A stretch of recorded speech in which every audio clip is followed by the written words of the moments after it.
Hi friends, कैसे हैं आप सब। दोस्तों, केंद्रीय मंत्री जितेंद्र सिंह का एक बड़ा बयान आया है, उसके बारे में भी हम लोग चर्चा करेंगे। आपकी सरकारी नौकरी के बारे में। गांव देहात में सुना है ना आपने, कहते हैं लोग कि नौकरी करो तो सरकारी, नहीं तो बेचो तरकारी। तरकारी मतलब सब्जी। मतलब सब बढ़िया चीज़ दो ही चीज़ माना जाता है, या तो सरकारी नौकरी या फिर सब्जी बेचने का काम, तरकारी बेचने का काम।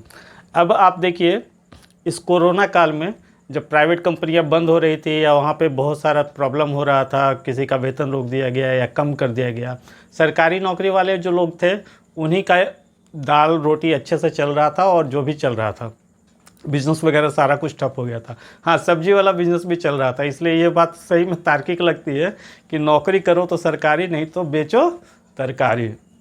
अब चलिए मुद्दे पे आते हैं। दोस्तों, मोदी सरकार ने एक ऐलान किया था कि सारी एजेंसियां जो है आईबीपीएस, एसएससी, रेलवे को बंद की जाएंगी और उसके जगह बंद नहीं की जाएंगी। बताते हैं उसके बारे में। NRACET अब स्टार्ट किया जाएगा। अब ये NRACET बला क्या है, क्या बला है भाई, समझिए। ये है national recruitment agency. National recruitment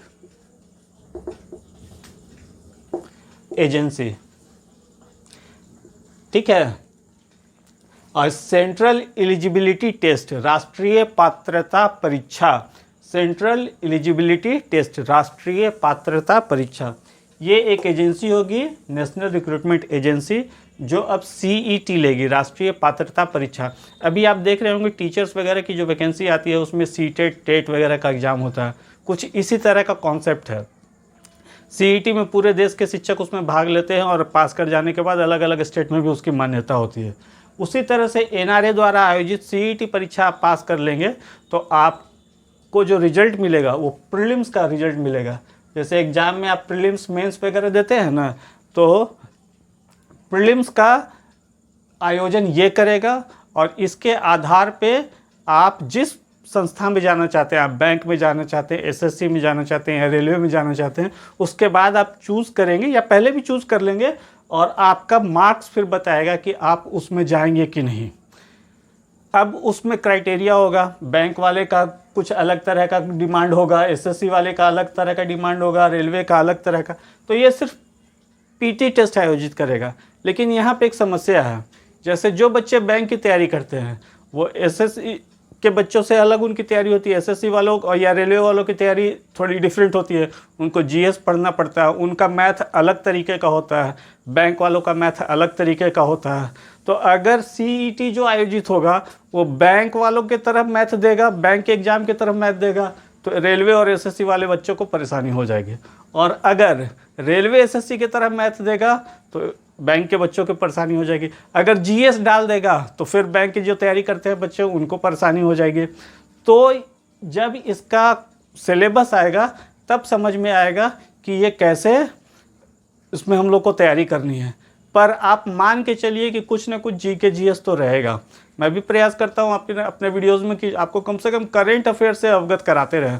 मैं कहता हूँ 5 मिनट भी आप थोड़ा पेपर वगैरह एक झलक सरसरी निगाह से देखा करें, स्पोर्ट्स का न्यूज़ देखा करें, टोक्यो ओलंपिक चल रहा है या जो भी चल रहा है गेम, थोड़ा थोड़ा आपको जानकारी रखना चाहिए। Know everything about something and something about everything. हर चीज़ के बारे में थोड़ी थोड़ी जानकारी और हर थोड़ी चीज़ के बारे में पूरी जानकारी, यही कॉम्पिटिशन की तैयारी का ये मूल कॉन्सेप्ट होता है। अब ये राष्ट्रीय पात्रता परीक्षा जो आयोजित होगी उसमें CET द्वारा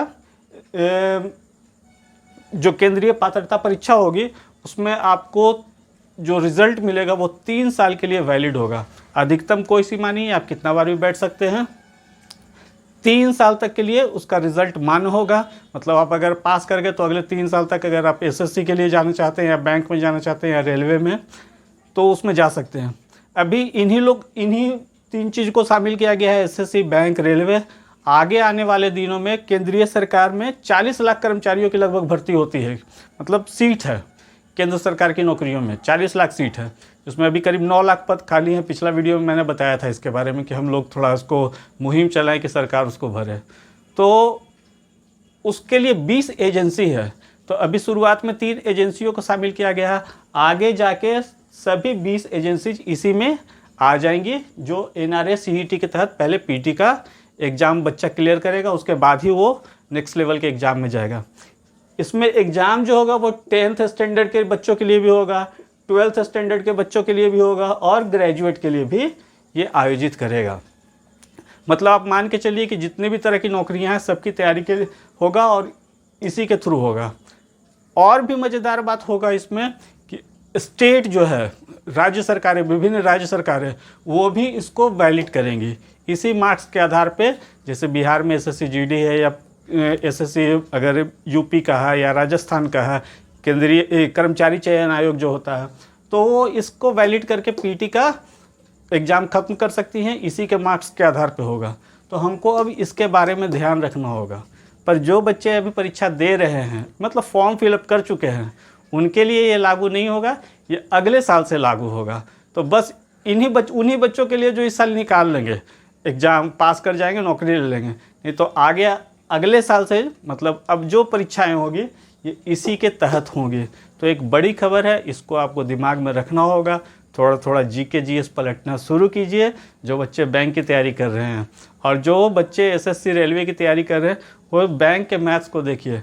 कैलकुलेशन का स्पीड बढ़ाने का ज़रूरत होता है मैथ में। बैंक का क्वेश्चन जनरली ऐसा ही होता है जिसमें कैलकुलेशन का ज़रूरत होता है, और वो एसएससी वाला जो क्वेश्चन होता है उसका सिलेबस थोड़ा वास्ट होता है, उसमें थोड़ा कॉम्प्लिकेटेड भी होता है। तो सब चीज़ें मिला के पढ़ना पड़ेगा। तो कुछ बच्चों के लिए अच्छी खबर भी है और कुछ के लिए थोड़ी परेशानी भरी भी, लेकिन अच्छी ही खबर है क्योंकि अब सेंटर हर जिला में होगा, हर डिस्ट्रिक्ट में होगा, और उसके बाद हर भाषा में लगभग एग्ज़ाम होगा। तो जैसे अभी बैंक का एग्ज़ाम रोक दिया गया आईपीपीएस के द्वारा, जो निकाला गया क्लर्क का वैकेंसी, बहुत सारे स्टेट कह रहा था कि नहीं रीजनल लैंग्वेज में हमारे यहाँ भी बच्चे देंगे, तो उस वजह से भी होल्ड करके रखा गया है। तो आगे आने वाले दिनों में ये समस्याएं नहीं होगी। कैसा लगा ये जानकारी वाला वीडियो कमेंट करके बताइएगा। चैनल अच्छा लगा तो सब्सक्राइब कीजिएगा। उसमें मैथ, रीजनिंग और जीके जीएस वगैरह भी आपको मिलता रहेगा। मैथ्स रीजनिंग के लिए तो मैं बहुत बढ़िया से आपको कोर्स करा ही रहा हूँ, जीके भी ट्रिक से याद करा रहा हूँ या फिर एक्सप्लेन कर रहा हूँ। Okay, bye.